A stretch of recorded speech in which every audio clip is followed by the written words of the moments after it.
Changing an air filter is very simple. New cars today, you look at lines of code. It's time for Drive With Me TV. This is Drive With Me TV. With your host, Dave Jigster.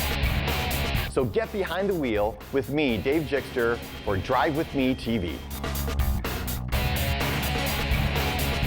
Hi, I'm Dave Jigster from 97 Rock. Welcome to Drive With Me TV, Western New York's only automotive television show. On this edition, I trade my automobile for a snowmobile when we ride with a Buffalo Bill. Pete from PRD goes under the hood to show us how we can replace our light bulbs. I'll have the latest automotive news with the Dashboard Report and find out what's new at the Buffalo Auto Show. But first, let's catch up with Buffalo Bills defensive tackle Harrison Phillips.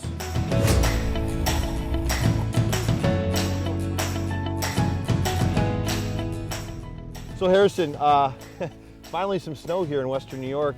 You grew up in Nebraska, so you get snow in Nebraska. Yeah, absolutely. Did you ever go snowmobile? Surprisingly, I have not. The first time I ever went was a week ago here in Buffalo. I never really went growing up, but it's addicting. I had a blast. Yeah, we're going to go in just a little bit, but first let's talk about you. One, how are you feeling? I feel great. Rehab's going okay? Yeah. The ACL? Yeah, we just came up to the 4-month marker. Had a big testing day on Friday. Passed all the tests that they needed me to, so I got the green light to go ahead and run. So this week I'll start running normal body weight, just like a normal person running. Jump roping, single leg stuff. I mean, it's really starting to progress good. Let's talk about when you got hurt. Was it week 2 or week 3? It was after the third game. Yeah, the fourth quarter. So you sat out basically the entire year, and how frustrating was that to watch the team do well, but you're not being in there to help the team? Yeah, it's a big roller coaster of emotions. It was really frustrating. It was upsetting. I was so happy and passionate about Bills football, and so great to see us winning, but bummed out that I wasn't able to contribute. And then something kind of clicked for me, and a couple weeks in I started realizing I can make an impact on this team without being on the field, leadership wise, as well as breaking down film and helping coach the guys. We all see the game a little bit differently, and the guys say I'm a smart player. So during the middle of the game, they'd come over and say, hey, this is the way the guy's blocking me, how can I beat it? And I'd tell them what game I would call, and if they went out and ran that and got a sack, oh, hey, I really felt, I was playing a part to the team and helping us win. So I found pride in that, but nothing makes me more excited to say that the next time the Bills play, I get to play with them. Yeah, I'm looking forward to that. We're all looking forward to that. Yeah. Now, a lot of guys come here during the season and they rent their homes and they live here during the season. Then when the season's over, they go back. But you, I know you're doing rehab on the off season here, but you plan on making Buffalo your home. Yeah, I wish that I could see what my future with the Bills were, because if I knew I was going to be here, I'm planting my roots here, buying a place. I'm already doing a lot of work with some of the in the community here, really starting to see what Western New York's like. I went to a wrestling match the other day and a high school hockey game on Friday night. So I love it here, and I sure hope that I can plant my roots here and be here for a very, very, very, very long time. Let's talk about your charity work. You make it a point. You're not told to do it. You do it because you want to. You've been to Oishei Children's Hospital, 40 times visiting kids? A lot of times, yeah. I think that, number one, if you've ever been in a hospital as a kid or anything, it's such a sad time, and families are often stressed out, and people just love Bills players here. So it doesn't matter even if I was hurt or last year when I was, playing a lot. They just want somebody to come in, and they're super fascinated to have some cool Bills gear. We always bring, I call it the swag wag, big old wagon with Bills stuff. So I sign it and give it to the kids and the families, and it brings a lot of joy to their faces. And so, being in the position I am as an NFL football player and a Buffalo Bill, it's like a badge of honor, and I feel like it's my duty. Yeah, I actually went with you one time, and just to see the kids' faces light up, and you're in a position to help people. Mm-hmm. And that's the best feeling in the world, that you're in that position where you can help people. Yeah. Worked hard to get here, and a lot of people helped me get here, and so I feel like I got to give back and pay it forward. And that's very important, and I know that you have a Playmakers charity.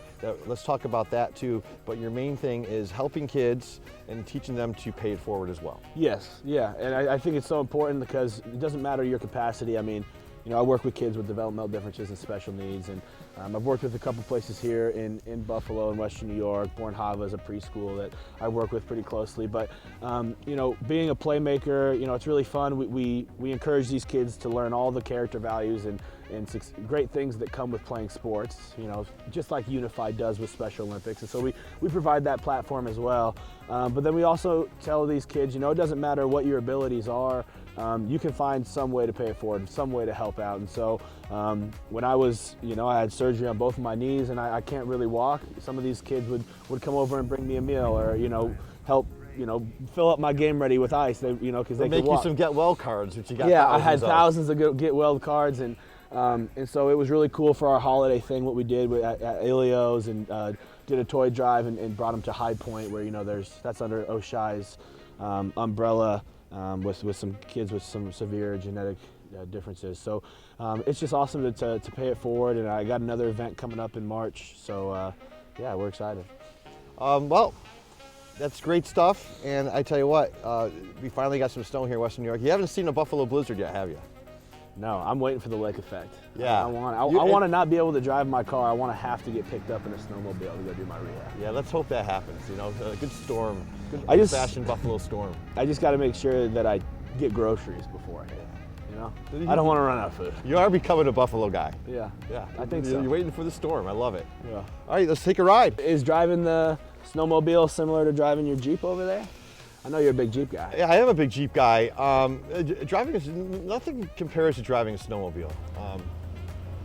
It's your first time was the other day. It's just that great feeling. I mean, I would say the only thing I can compare it to is like a jet ski, but it doesn't have as much. I mean, a snowmobile has way more giddy up than a jet ski. You know, when you punch it, you punch it. Yeah, and the thing about a snowmobile is you need to make sure the snow is. You don't know what's under that snow. Yeah, that's.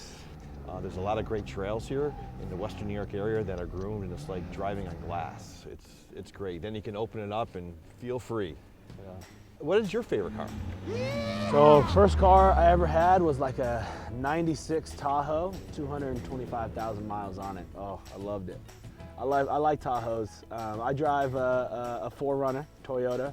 My mom drives a Toyota. My dad drives a Toyota. I got this from West Her when I first got here, so it gets me from A to B. I like it. It's definitely the most affordable car in the players' lot, I would say. Yeah, that's what my next question is, it's because the a lot most of the affordable guys car for sure. that make, you know, you guys make some decent money. I mean, did you think about getting something a little bit more flashier, or Yeah. are you just a down-to-earth Toyota guy? I wouldn't say it was Toyota through and through. I was just, you know, I know I needed a vehicle when I got up here, and you know, I wanted to buy a car here in Buffalo and, you know, help out all the places here. West Her's a great company here. So I went to a bunch of their different dealerships, and that just kind of was the car that, nice, easy, not flashy. I didn't want people to maybe like know where I was at all times, like, you know, if they saw my vehicle out. And I didn't need to break the bank or anything. Right. I want to support a future family and my parents and stuff like that. So, but you know, come second contract time, I might upgrade a little bit. And I've driven in a couple of my friends' cars. I know a lot of guys like the Raptors. Raptors are pretty nice, but I think I might, depending on how things shape up, if I might be a little more classy and go with like a Range Rover. I don't know. I mean, time will tell. Yeah, I think we need to get you in a Jeep with the big tires and I'd just be, raise it up a little bit. I think that I'd always have the top off, regardless of the weather. Just. What's next for Harrison Phillips then? Goals for 2020. Ooh, I got Obviously, a lot of get goals. healthy, Yeah, which is coming. yeah. I mean, I think. So I just turned 24, and I think my goal is to still be playing on my 25th birthday. Like, still be practicing for another game. I think that's. I'm a team first guy, so obviously I have personal goals that I want to set for myself, which include like getting healthy, you know, playing time, statistics, stuff like that. But if I just had to say one, it'd be still playing January 25th next year, getting ready for The Super Bowl. Yeah. Very good. Harrison, thank you so much. Let's go for a ride, Yeah, it's a man. race, man. Woo! Let's go.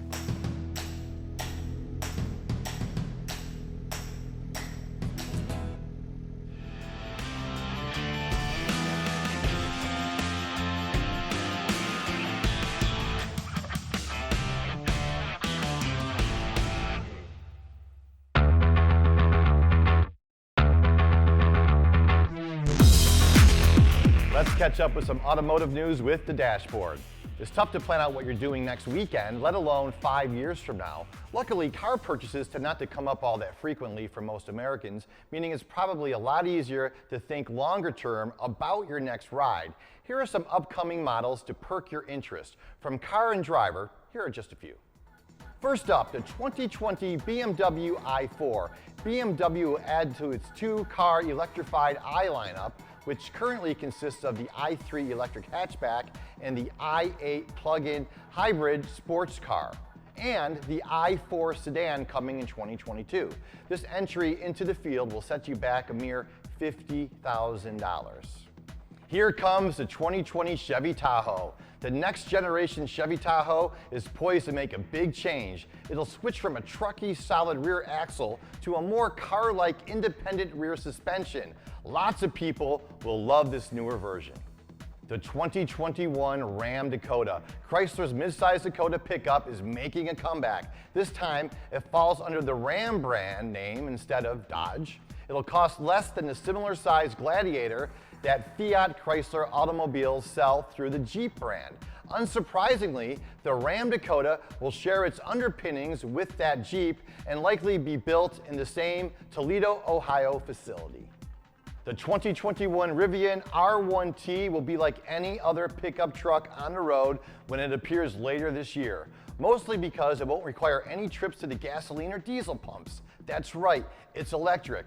Even though the Rivian name might be new to you, this company has existed for 10 years, employs more than 750 people, and already has a manufacturing facility. Those are just a few of the new upstart cars coming to roads near you soon. It's time for a dashboard trivia. How many cars are actually on US streets as of the end of last year? The answer is coming right up.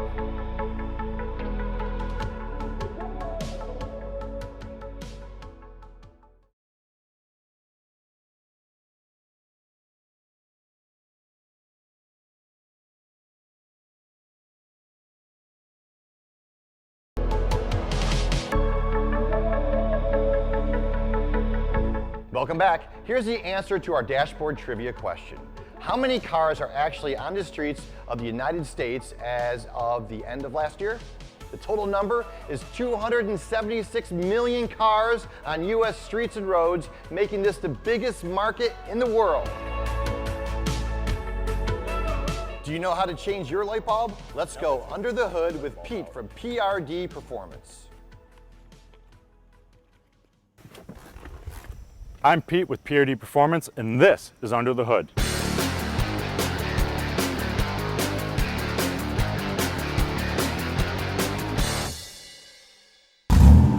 Today we'll be teaching you how to change out a headlight bulb. In this instance, we'll be changing out the headlight bulb through the wheel well because we don't have access to them through the engine bay. The first step is to turn in the wheel so you have access to the fender liner.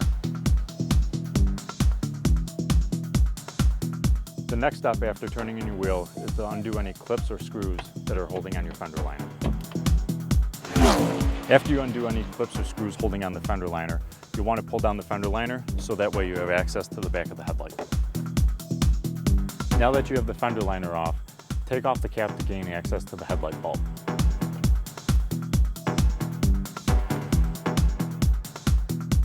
Once you have the headlight cap off, disconnecting a harness is connected to the headlight bulb. After disconnecting the harness, undo the clip holding the bulb into the housing. Now that you have the burnt headlight bulb out, you can replace it with the new one. When putting in the new bulb, make sure that the notches are lined up properly into the housing.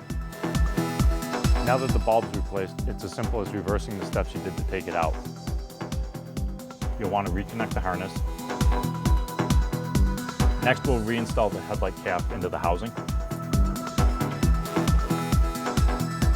Finally, you'll reinstall the fender liner.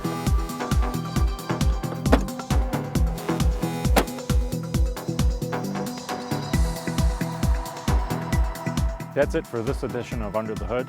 Thanks for watching. We'll see you next time.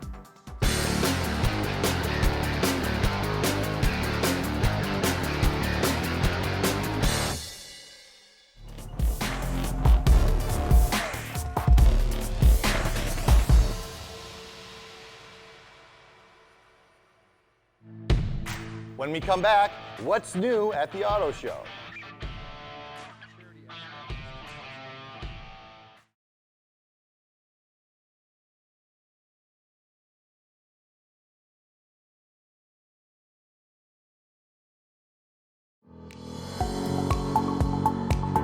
What's new at the Buffalo Auto Show? Let's find out. So we do a charity preview party every year to kick off the auto show, and the proceeds are distributed to local organizations serving Western New York families throughout the year. This year we're doing something a little different. We have designated 100% of the proceeds from this year's auto show to benefit John R. Oshai Children's Hospital and Susan G. Komen, upstate New York. So they will get 100% of those proceeds.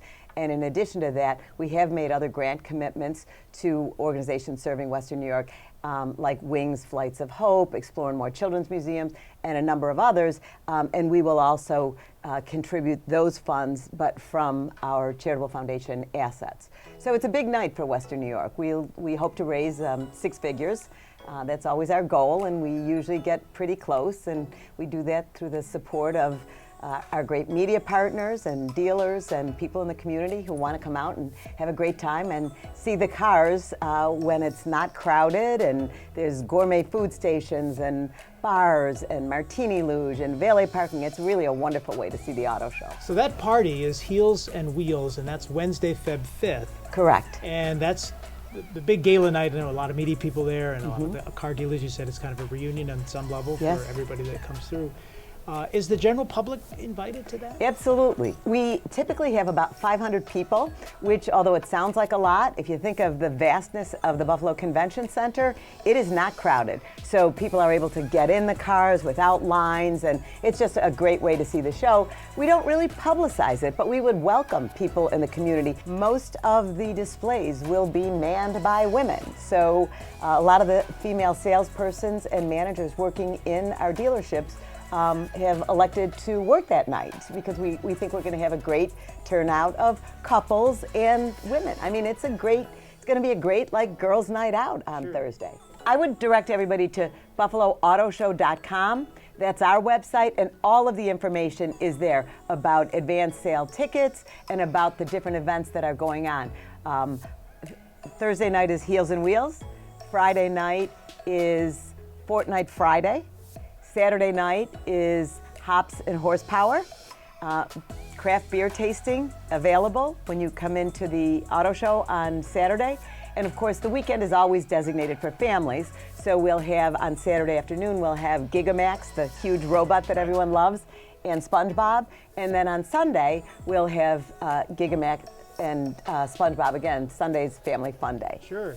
So a lot of things that people can enjoy, and of course, we'll talk to Paul in a little bit about the cars and some of the hardware that's going to be there in the wheels. But how long have you been in this position? Because as a woman, at the Year of the Woman, you are a woman of power in the Niagara Frontier Auto Dealers. How long have you been in this position? Well, I started here October 1st, 1986. I was just a kid. And I had worked for General Motors for 7 years before that. While I was still in college, I worked for General Motors Chevrolet division for 7 years.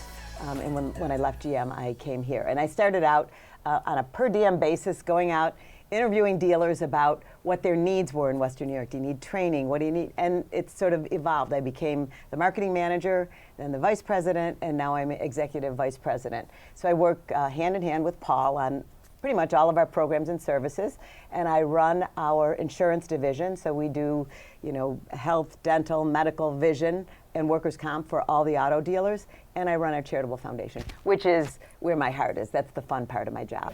The family part, the women's part, but the car part is also a huge appeal because it's time to every year come in, see the shiny new cars. The cars are the stars too. John, I'm the P.T. Barnum Bailey of auto shows. We bring in events for families. We bring in events we think is going to create traffic. Traffic creates excitement. Excitement creates sales. But 90% of what we do is geared around the automobile, because that's what a car show should be. Our job is to work for the dealers and the manufacturers to showcase and help them showcase the greatest, the newest, the brightest. The energy zone, we're going to have an energy zone this year. You know, the mandates on electrification and 2025 initiatives for clean air. We're going to have an area staffed by New York State Power Authority, New York State NYSERDA, DEC, solar energy, LED energy, Solar Liberty, and they're going to talk about the vehicles of the future. They're going to talk about the vehicles of the present. How can John DeSuio get a charger in his house affordably? Where can they find them? You see chargers all around, but I would think that with more and more electric cars, that is going to become much more of an issue. So a consumer can come to our show this year and not be, leave with a mystery. We're going to have professionals from the agencies there to share their thoughts on what the present is, not just the future. And they're going to help you get into a Valve grant or a New York Charge grant or for businesses. So they're going to help electrify our auto show for us and bring energy. Paul, I know the Buffalo Auto Show and the automotive industry really drives the economy of Western New York, but so much has been done not only with new cars, but let's take a look at the auto industry, because the engine plant, the Ford stamping plant, all of these facilities that help manufacture and contribute to the auto industry are thriving here in Western New York. 2008 and 2009, we didn't know where we'd have an engine plant. We didn't know we'd have thousands of people still have a job. What they've done at the engine plant, the Lockport stamping plant, are absolutely incredible. And I don't mean because they have a plant. What they've done to be competitive in Buffalo is a testament to our community and those leaders. We are the #1 production facilities in the world in many areas. Stamping plant has got an outstanding quality record. Right. They wouldn't be here if they didn't. Yeah. But we also have to talk about the other companies in Buffalo that feed off of the engine plant, stamping plant, and Lockport. What most people don't realize is we have a lot of spin-off businesses here that supply those plants. So when we say production in Buffalo, it is far, far deeper than 3 major production hubs or manufacturing hubs. There are mom and pop milling operations, CAD operations, design operations, people producing parts that are going into those engines right out of Buffalo. Paul, tell us all about it, the dates, the time, the place, where to go, and the website. We want to know. February 6th to the 9th, Buffalo Convention Center. Something for everybody. So come on down in a cool weekend in February, never cold in Buffalo. We will be hot, we'll be tropic, and we'll have a lot of energy and excitement. Yeah, valet parking. Yes, you've got food and drink there. I know, obviously, the charitable connections, the money that you're raising and making, you're giving back into Western New York. As you mentioned, Susan G. Komen Oshai, other charities, Variety Club, even. We've donated in excess of $2 million as a result of our efforts between the gala and the show, and it's growing. We got Hops and Horsepower on Saturday for the IPA drinkers. We'll bring in Buffalo Local. For the millennials, Fortnite Friday, and we'll have Ship. We've got the #1 Xbox player in e-games, and that coming, so that'll be a whole different subculture. That's a whole new world. Yeah, we're trying to infuse that millennial type person to come to the show that may never be before. But it is. I mean, you get behind it. It's enticing. It's mesmerizing. It's captivating. Are the words I heard. I don't know. I get excited at a new car auto show, and I've been doing this for a lot of years, just like you. That would be a lot of years.